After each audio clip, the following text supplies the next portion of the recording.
You know what I think doesn't get talked about enough is how hard it is being a spiritual woman, a witch, and having a good love life.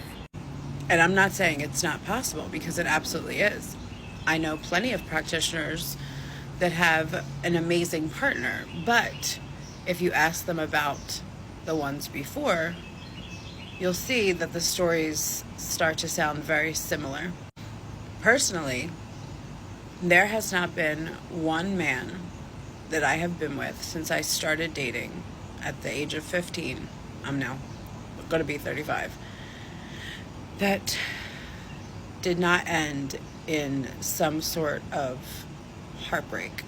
You see, being a spiritual being, having gifts, also comes with being a deep empath and having a lot of light within you. And with that light, and being a natural empath or healer, a lot of us practitioners are healers in some way or form, whether we're reading the cards to bring clarity and confirmation, or we're performing spell work for clients that need something, a helpful hand in their life. There are many forms of witchcraft, but if you strip it all down, a lot of it has to do with healing something, fixing something, mending something. So because most of us are healers, we tend to attract things that need healing. I was sitting here with my girlfriend the other night, crying, saying that, I already had to go through so much heartbreak, and ending my marriage was something so hard, and I had to choose myself, learn the lesson, and walk away, and then heal my broken heart. I said, why did I have to go through it again? I already learned the lesson. I already learned that I had to choose me, that I can't fix, that I can't, And she turned to me and said, did you ever think that you are their lesson? That you being in their life wasn't about a lesson for you. It was a lesson for them. See, we spiritual women will often attract these men that aren't hip to healing and deep spirituality. So we will be a mirror and reflect to them all the things that need healing. And they'll do one of two things. They will either recognize it and begin to heal, or it will invoke all the dark in them and they will run to weaker things, weaker women, substances, the easy way out, so they don't have to heal. They can't handle that kind of reflection. They're not ready. So unfortunately, one way or another,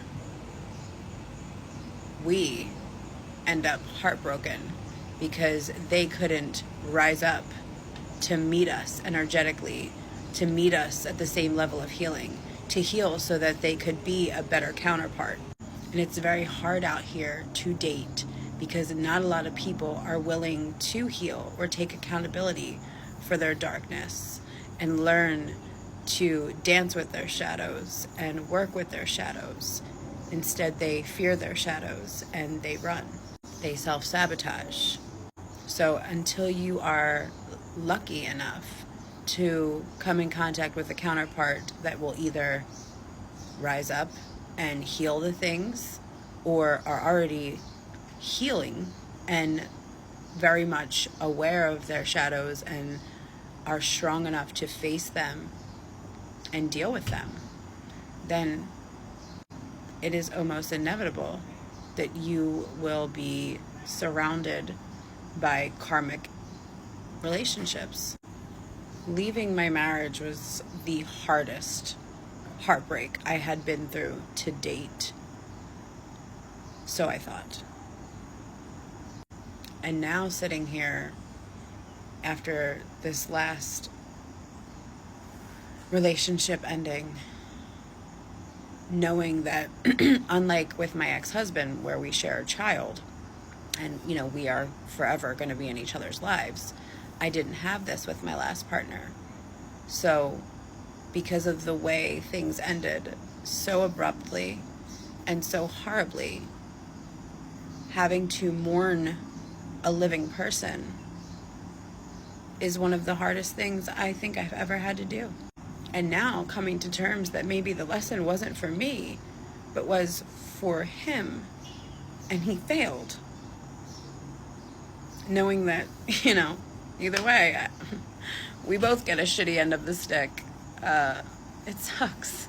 Honestly, it makes me, as such a high intuitive, healing spiritual being, not want to give any of my energy, love, power away to anyone again, because the risk to me is not worth the reward. Maybe that will change with time, but I have had a very tumultuous love life, and of course there are things that I've done that made me at fault, but I've taken accountability for them, and I continue to do the shadow work. When things are presented to me, I know that sometimes I'm the problem. I know it's me, babe. Sometimes I'm aware, but I still have yet to meet a man that can do what I do and look at their shadows and work with them. Instead, they always bolt one way or another. And it's a fact. There's not going to be a single solitary soul that I'm with that I will not challenge to rise up if they're not already on my level. And the pickings out there are fucking slim. So now I have to sit here in this immense pain and wonder if I will ever want to love again. It's a blessing and a curse sometimes, carrying the blood of a witch. But that's duality, baby. Blessed be.